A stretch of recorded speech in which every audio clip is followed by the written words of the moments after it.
안녕하십니까. 미래에셋증권에서 중국 증시 열심히 보고 있는 박수진입니다. 자, 이번 주는 중국 증시에 굉장히 큰 행사를 앞두고 있습니다. 양회라고 하는 중국의 1년 동안 가장 중요한 정치 이벤트인데요.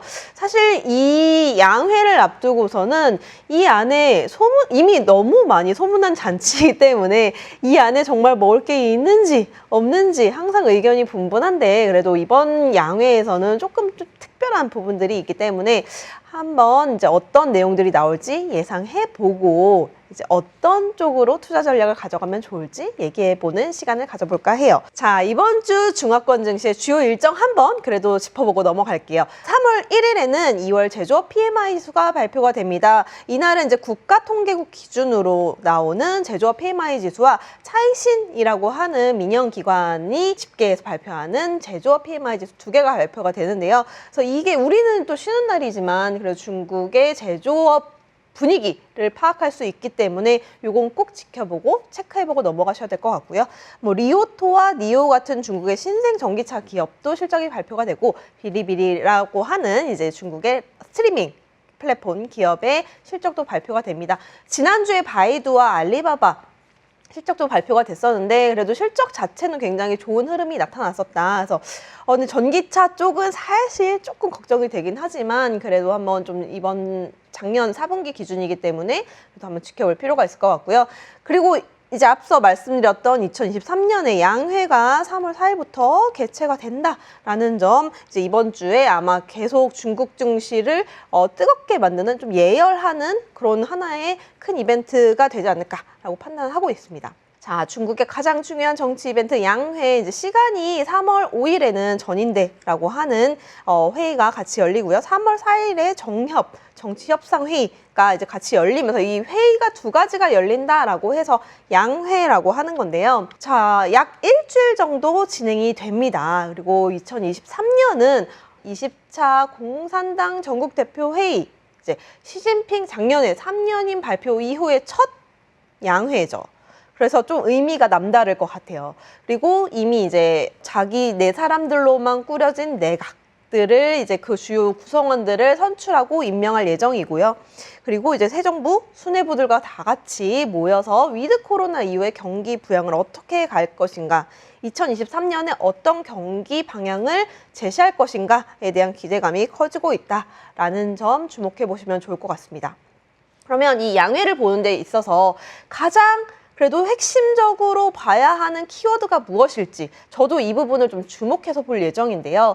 첫 번째는 경제 성장률, GDP 향상. 이게 좀 시장에서 좀 핫한 이슈죠. 중국이 올해 GDP 성장률 목표치를 어느 정도 가져갈 것인지를 지켜볼 필요가 있고, 재정 적자, 요거는 이제 재정상으로 우리가 적자를 얼마나 떠안고 가겠느냐. 그럼 그만큼 떠안고 가는 적자는 시장에 풀어주는 거겠죠. 그래서 그렇기 때문에 이제 이런 것들을 어느 정도 설정을 하느냐도 중요하고, 올해 중국의 또 이제 약간 물가 관련해서도 약간 화두가 될 수 있을 것 같아요. 리오프닝 된 이후에, 위드 코로나 된 이후에 중국의 소비가 시작되면서 경기 정상화가 되면서 작년에 눌려 있었던 인플레이션이 다시 되살아날 것인지에 대한 부분들도 세계적으로 좀 같이 민감해지는 이슈거든요. 안 그래도 지금 미국이 물가가 안 잡혀서 난리인데 이게 중국까지 한번 조금씩 스물스물 물가가 올라온다라고 하면 서로 간에 부담이 아니겠느냐, 약간 이런 부담감이 있다라는 점 한번 체크해 보셔야 될 것 같고요. 부양 정책은 아마 계속 다양한 부양책들이 나오겠지만 요게 제일 핵심적으로 다시 한번 부각되지 않을까라고 예상을 하고 있습니다. 그럼 첫 번째부터 잠깐 다시 살펴볼게요. 중국의 2023년 경제 성장률은 아마 시장에서 예상하는 것들을 많이 보셨을 것 같아요. 뉴스에서도 워낙 많이 나오기 때문에 한 5%, 5에서 5.5% 내외로 시장에서는 예상을 하고 있다라는 점이고요. 중국이 최근 한 7년, 2015년부터 중국이 이제 GDP 성장 목표치를 내세운 이후에 그래도 매년 실제 성장률 자체는 목표치에 부합하거나 그 이상 이제 상회하는 좋은 실적을 나타냈다가 이제 조금씩 2019년부터 약간 이제 조금씩 무너지고 있죠. 살짝 이제 좀 간당간당하게 목표치에 다가서는 모습. 그 이후에 2020년에 코로나가 발생한 후에는 아예 목표치를 설정을 안 했어요. 어떻게 될지 모르니까. 그래서 그때는 이제 2.2%라는 좀 역대 저의 성장률을 기록을 했다가 그래도 작년 2021년이죠. 2021년에는 그래도 워낙 이제 기저효과 때문에 좀 좋아졌다가 또 2022년에는 또 이제 상해 봉쇄 계속 제로 코로나 고집하느라고 예상했던 목표했던 목표치보다는 훨씬 못 미치는 숫자를 작년에 좀 기록을 했다. 그래서 중국에서는 약간 이게 좀 뼈 아플 수도 있어요. 그렇기 때문에 올해는 이제 좀 전반적으로 그렇게 많이 강한 전망보다는 이제 5% 내외로 우선 설정을 해놓고 뭐 그 이상 나오면 좋은 거고 여기에 맞춰서 이제 좀 성장률을 끌어올리기 위한 다양한 부양 정책이 나오지 않을까라고 예상을 하고 있습니다. 그래서 2023년 경제 성장률이 5% 이상 될 것이다라고 이제 예상했던 배경에는 1월에 먼저 진행됐었던 주요 지방 정부별로 경제 성장률 목표치를 먼저 제시를 했습니다.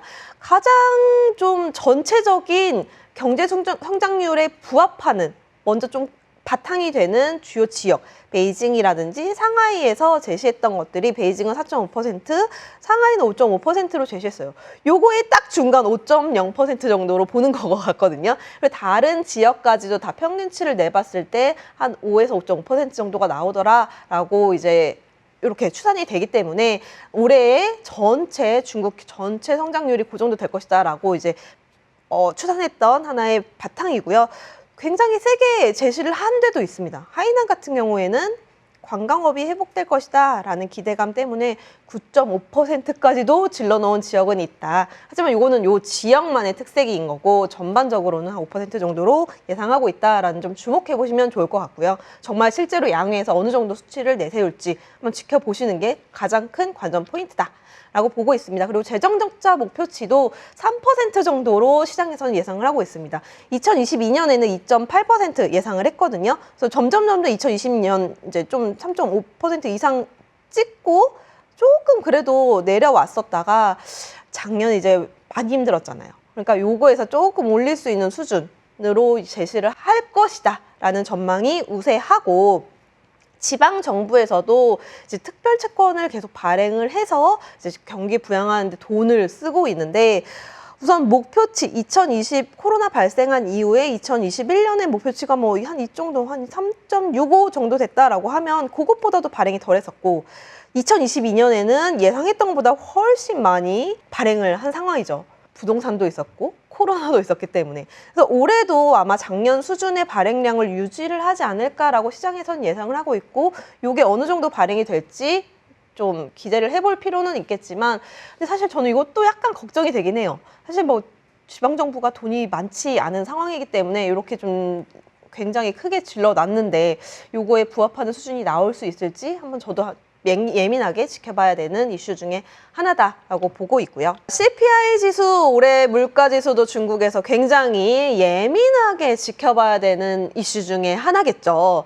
아까도 잠깐 말씀드렸지만 지금 미국도 물가가 안 잡히고 있는데 중국마저 스물스물 올라온다라고 하면 이제 글로벌 경기 침체에 대한 우려가 더욱더 커질 수 있다라는 점이 약간 좀 걱정이 되긴 하지만 그래도 중국은 조금 올라주는 게 좋긴 해요. 지금 너무 낮은 수준이에요. 지금 1%대 정도밖에 되지 않고 요게 그래도 조금씩 올라주는데 3%보다는 낮아야 되고 지금보다는 높아야 되고 한 2% 수준에서 가장 흘러가는 게 가장 좀 이상적이다라는 점이고요. 아마 중국에서도 지금 돼지고기 가격에 대해서 굉장히 민감하기 때문에 민감한데 지금 많이 안 오르고 있어요. 좀 올리려고 해도 지금 아직 소비가 완전히 회복되지 않은 상황이라서 잘 안 오르고 있거든요. 그래서 이것도 한번 올해 내내 돼지고기 가격이라든지 이런 추이가 어떻게 유지될지 지켜봐야 되는 이슈 중에 하나다라고 보시면 좋을 것 같습니다. 올해 통화정책 자체는 뭐 유동성은 풍부하게 가져가겠다라는 거 기조는 유지될 가능성이 매우 높습니다. 지금 갑자기 중국이 긴축하겠다라고 할 수 있는 상황은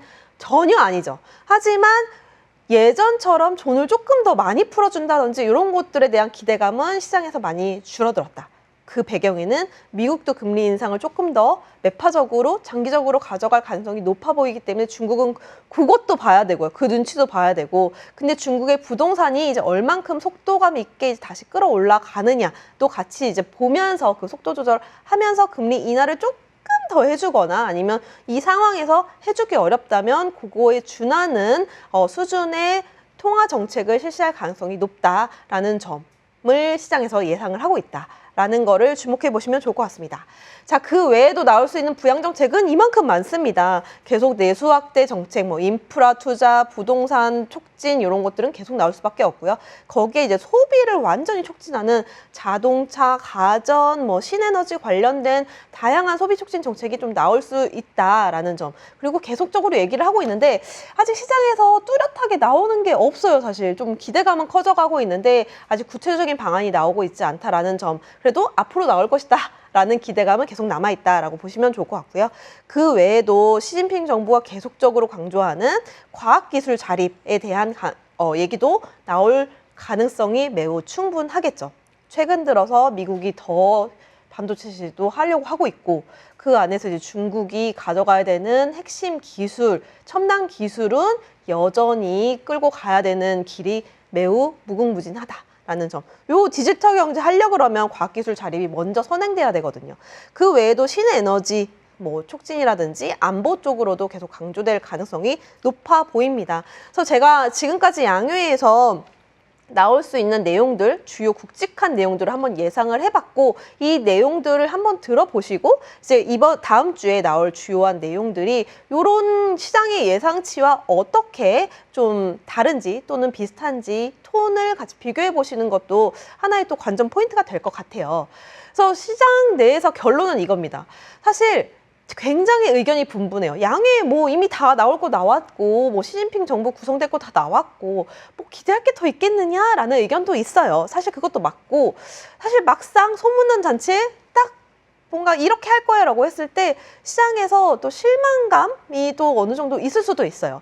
뭐 하지만 그럼에도 불구하고 그 전후로는 기대를 안 하는 척 하면서 또 기대를 하고 있다라는 거고요.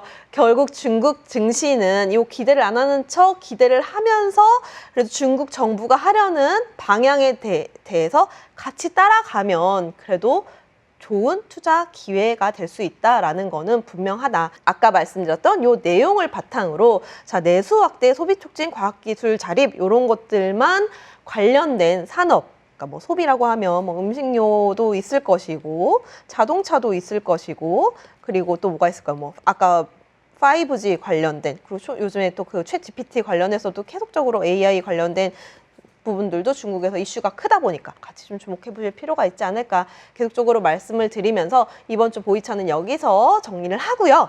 다음 주에는 제가 양회에서 어떤 내용이 진짜 나왔고 이 시장 예상치에 부합을 하는지 안 하는지도 한번 쫙 정리해드리는 시간을 가져보도록 하겠습니다. 오늘의 보이차는 여기까지 정리하겠습니다. 감사합니다.